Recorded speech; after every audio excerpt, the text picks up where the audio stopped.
How do you pick your pace for your very first marathon, never having covered that distance before, so you can set yourself up for success, you crossing the finish line, smiling with a skip in your step, rather than hitting mile 18, collapsing, falling apart and stumbling towards the finish line like some kind of depleted zombie after 2 years of transformation? What are the secrets for this? Now, I want to take you through the process that I went through to decide how I should approach my first marathon distance, which incidentally is only 6 days away at time of recording this, which will be London Marathon, as my very first time of covering 26.2 miles or 42 kilometers. And I had to try and work out some way to gauge what pace that would be. The first question to ask, I think, is, does it matter? Is it really important?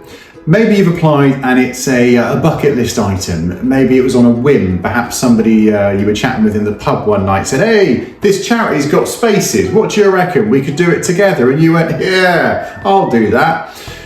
And you're thinking to yourself, well, I'm not trying to get time. I've been training a bit. What does it matter how quickly I do it? And do you know what? It doesn't matter how fast you do the marathon. However, how fast you head off when you run off from that start line will matter as to how comfortably you finish it. Don't forget, I didn't say whether you finish or not, is how you finish. And if you want to finish with a smile on your face, you have to consider what kind of pace you are going to go at, and bear that in mind as you go off at the beginning.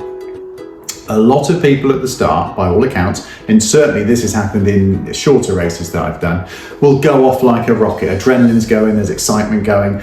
I went off too fast when I did the half marathon I did this year. And as it turned out, I managed to hold on and I misjudged my own pace. So things worked out, but I was absolutely pushing myself to the limit by the end. So it is a question that should be considered. What strategy, what pace am I going to take for this? Even if it is intending to finish with a walk. It doesn't matter, you need to have some idea what you're planning to do, because then you take all thought away on the day. You can just stick to your plan and enjoy the wonderful surroundings that you see at the time. But where do we start looking at what pace we might approach with? Now, my very first, God, over a year ago when I first got in, was sub 5 hours. I have no reason for this. I have no scientific backing. There is no time I'd even covered. The most I'd done is 10 kilometers before that, and not particularly quick. And I just thought 5 hours sounds like a nice time, doesn't it? Then at some point the training was going well, things were coming together, and I thought, I reckon I could do 4 hours.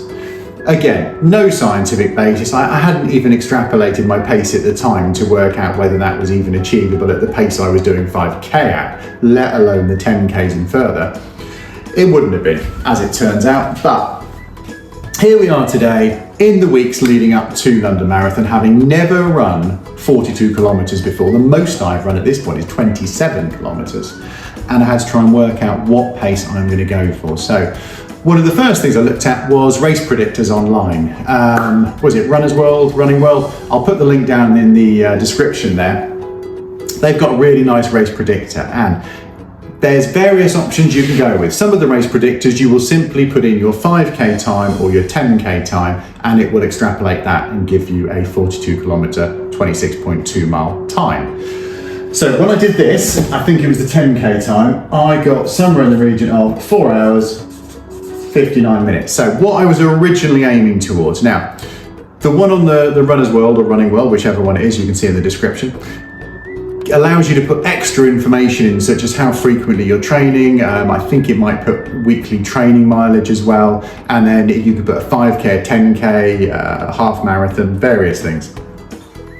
Mine came down to 4:39 when I put in extra information, which I was quite happy. That sounded quite a nice time.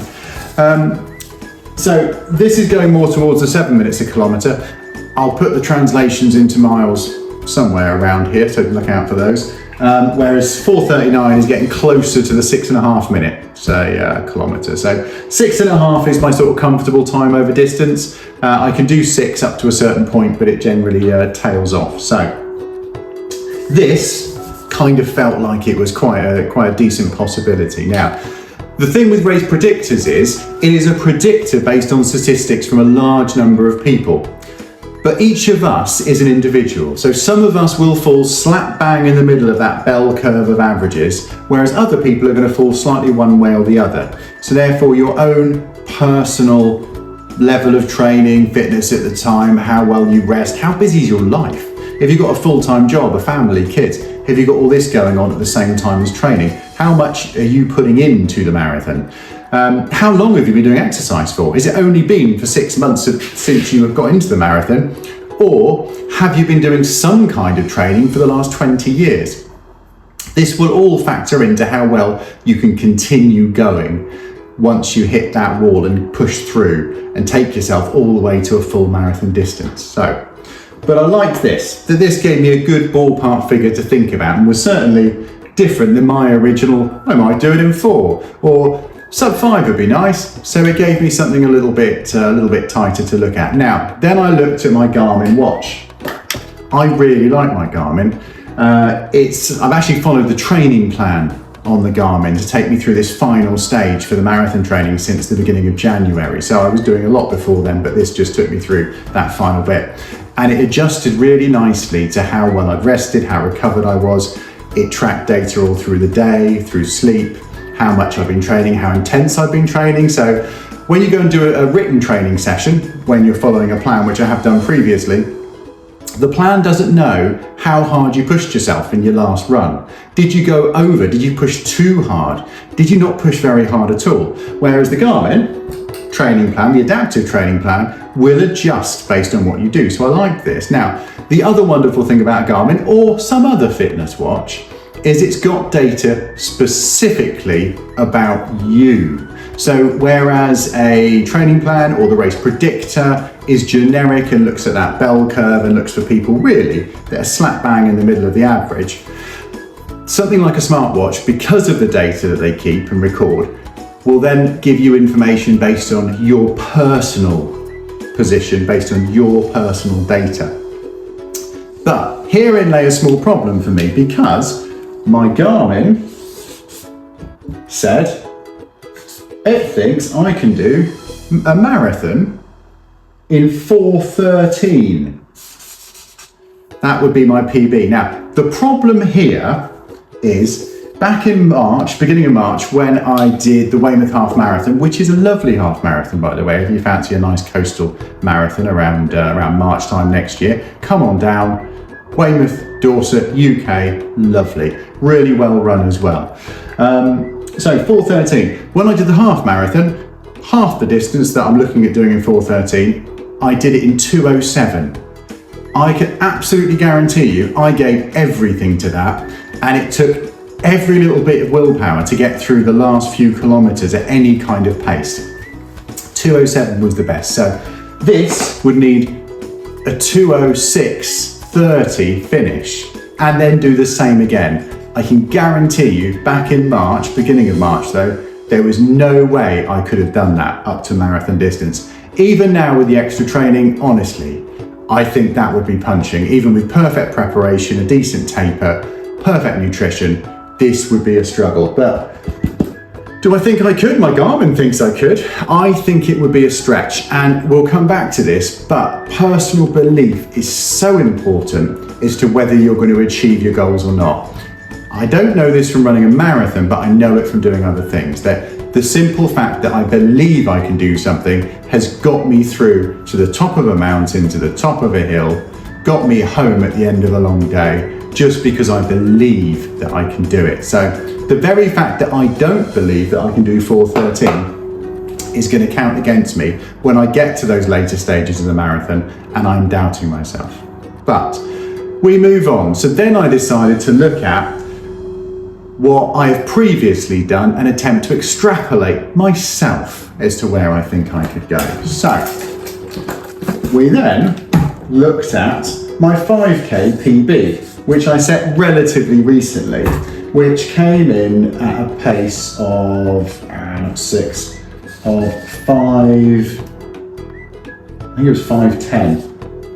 for about 26 minutes, just under 26 minutes. So 5:10. Then I looked at my best 10K, which again I'd set relatively recently, although I haven't been particularly focused on the 10K, which was 5:34. So doubled the distance, we added about 10%. So these would be lovely paces if I could do them for a full marathon, but that's probably not happening. Then we had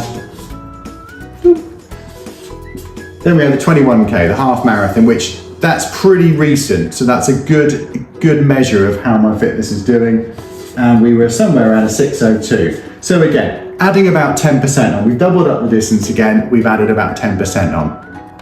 Based on this, we double the distance again, add 10% on.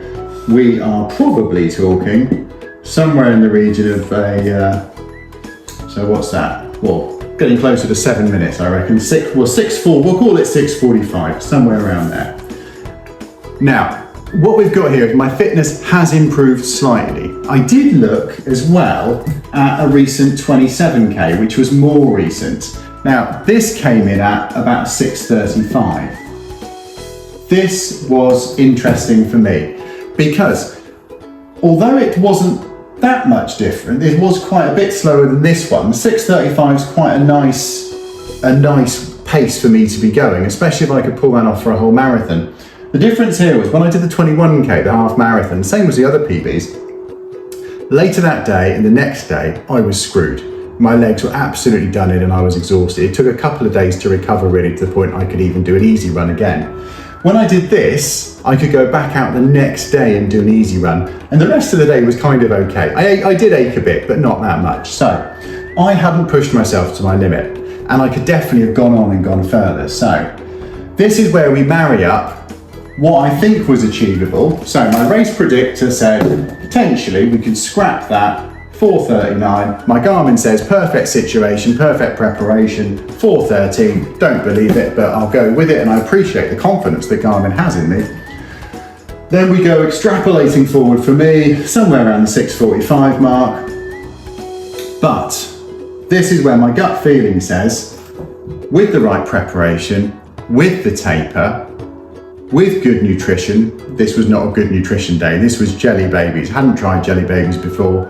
I don't know, I struggled with them. People like them, they taste great, but didn't get on well. Didn't take enough, I think. I didn't plan it properly. So, but if I can do this without any taper and with not the best nutritional plan, I can't remember what I did for breakfast either that day, but either way, I feel like we could be looking at 6:30.